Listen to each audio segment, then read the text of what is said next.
Supreme কোর্টের নির্দেশে বলা কথা, তাই 28শে ফেব্রুয়ারি চূড়ান্ত ভোটার তালিকা প্রকাশ করে দিয়েছে নির্বাচন কমিশন।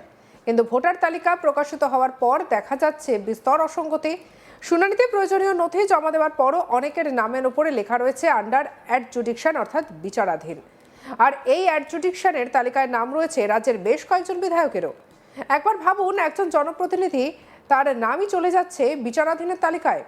অর্থাৎ তাদের ভোটার তালিকায় নাম ওঠার পরই কিন্তু তারা ভোট দিতে পারবেন বা ফের প্রার্থী হতে পারবেন। তাই বিষয়টি চক্রান্ত হিসেবেই দেখছে রাজ্যের শাসক দল তৃণমূল কংগ্রেস।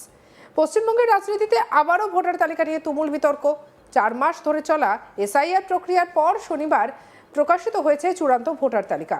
আর সেই তালিকায় দেখা গেল চণ্ডীতলার তৃণমূল বিধায়ক স্বাতী খন্দকারকে, আর তার নামের পাশে লেখা বিচারাধীন। একজন বর্তমান বিধায়ক, তার পরিবার দীর্ঘদিন ধরে এলাকায় রাজনৈতিক পরিসরে পরিচিত। তার ভোটাধিকার এখন ঝুলে বিচারকদের বিবেচনার উপরে। স্বাভাবিকভাবেই প্রশ্ন উঠছে, এটা কি নিছক প্রশাসনিক জটিলতা, নাকি এর ভেতরে রয়েছে বড়সড় কোনো রাজনৈতিক ষড়যন্ত্র? স্বাতী খন্দকার কোনো নতুন মুখ নয়। তার স্বামী প্রয়াত আকবর আলী খন্দকার শ্রীরামপুরের সাংসদ ছিলেন, বিধায়কও ছিলেন। তার বাবা দুর্গাচরণ দত্ত বৈদ্যবাটি পুরসভার চেয়ারম্যান ছিলেন। অর্থাৎ রাজনীতি তার পরিবারের রক্তে মিশে আছে। আর এমন এক জনপ্রতিনিধির নাম যদি বিচারাধীন তালিকায় যায়, তাহলে সাধারণ মানুষের মনে প্রশ্ন উঠবেই, তাহলে আমাদের কি হবে? সূত্রের খবর, স্বাতী খন্দকারকে আগেই শুনানিতে ডাকা হয়েছিল। তিনি প্রয়োজনীয় নথিপত্র জমা দিয়েছিলেন, নিজের পরিচয়, ঠিকানা, পূর্বপুরুষের বসবাস সব তথ্যই দিয়েছিলেন বলে তার দাবি। কিন্তু চূড়ান্ত তালিকা প্রকাশের পর দেখা গেল তার নাম তালিকায় থাকলেও পাশে লেখা অ্যাডজুডিকশন, অর্থাৎ বিচারাধীন। অর্থাৎ তিনি ভোট দিতে পারবেন কিনা তা এখন নির্ভর করছে বিচারকদের চূড়ান্ত সিদ্ধান্তের উপরে। আর এখানেই তৈরি হচ্ছে বড় প্রশ্ন, সব নথি দেওয়ার পরও কেন এই অনিশ্চয়তা? রাজ্য জুড়ে এইবারে ভোটার তালিকা সংশোধনের বড় সংখ্যক নাম বাদ পড়েছে। সরকারি পরিসংখ্যান অনুযায়ী খসড়া থেকে চূড়ান্ত পর্যায় পর্যন্ত বাদ পড়া ভোটারের সংখ্যা 63,66,952 জন। তবে আরও বড় উদ্বেগের বিষয়ে 60,06,675 জন ভোটারের নাম তালিকায় থাকলেও বিচারাধীন হিসেবে ঝুলে রয়েছে। কি বলেছেন স্বাতী খন্দকার, শুনবো। আজকে আপনাদের কাছে আমি একটাই কথা বলতে এসেছি যে আমার নামটা কেটে বাদ দেওয়া হয়েছে। আমার নামটা কেটে বাদ দেওয়া হয়েছে। আমাকে হিয়ারিংয়ে ডাকা হয়েছিল, আমার নামটা কেটে বাদ উনি দিয়ে দিতে, কিন্তু আজকে রেখেছে আদালতে কোনো ম্যাজিস্ট্রেটের কাছে যে আমার নামটা রেখে দিয়েছে। এই নিয়ে আমাদের কালিক পার্থ রাহার রিপোর্ট দেখাবো। চণ্ডীতলার বিধায়িকা স্বাতী খন্দকার, তার নাম নেই বৈধ ভোটার তালিকায়, রয়েছে বিবেচনাধীন। গতকাল বেরিয়েছে চূড়ান্ত ভোটার তালিকা, আর সেই ভোটার তালিকায় কিন্তু দেখা গিয়েছে একাধিক নাম যেগুলো বিবেচনাধীন রয়েছে এবং একাধিক নাম যেগুলো বাদ পড়ে গিয়েছে। রাজ্যের পাশাপাশি গতকাল হুগলি জেলাতেও প্রকাশ করা হয় চূড়ান্ত ভোটার তালিকা। সেখানে প্রায় দেখা গেছে খসড়া তালিকা থেকে আরও প্রায় 15,600 মতন ভোটারের নাম পুরোপুরিভাবে বাদ পড়ে গিয়েছে এবং 1,73,000 ভোটারের নাম কিন্তু রয়েছে বিবেচনাধীন, অর্থাৎ অ্যাডজুডিকেশনে।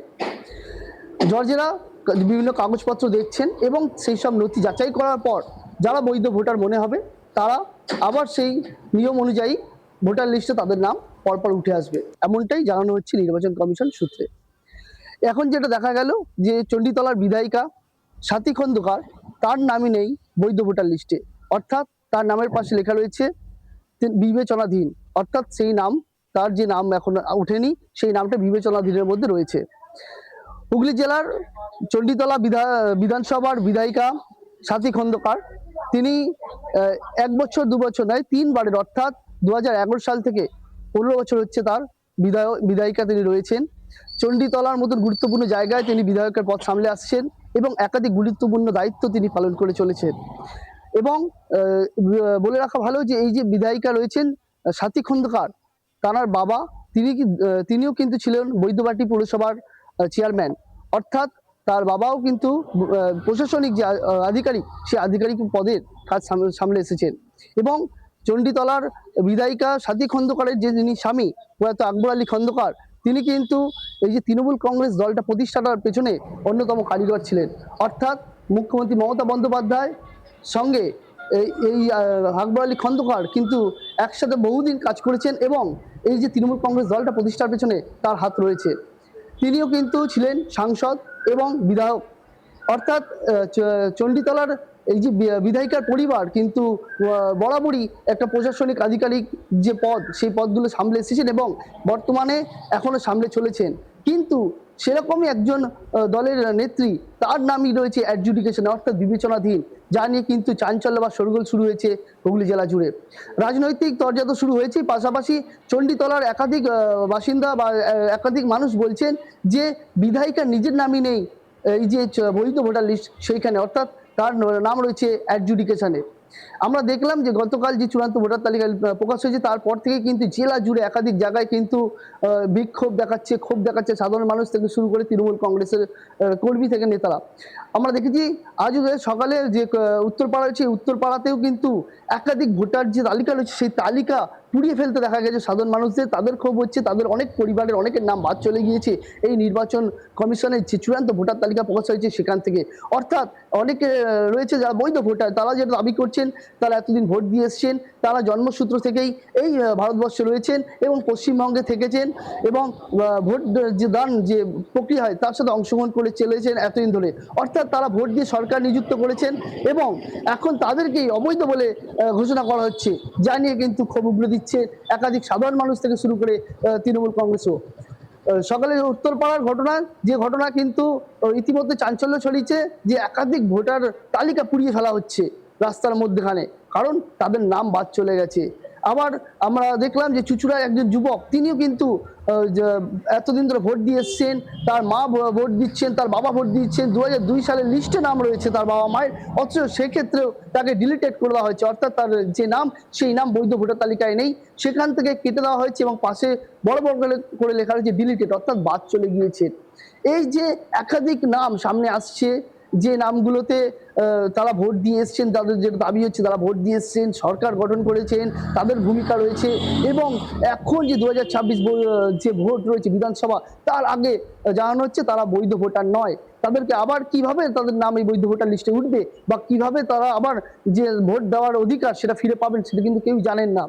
এই চণ্ডীতলার ঘটনাও কিন্তু সেরকম, চণ্ডীতলার বিধায়ক তিনি নিজেই জানেন না তিনি আবার কবে ভোট দিতে পারবেন, অর্থাৎ এই যে বিধানসভা ভোট তার আগে তার নাম ভোটার লিস্টে উঠবে কিনা, অর্থাৎ তিনি ভোট দিতে পারবেন কিনা।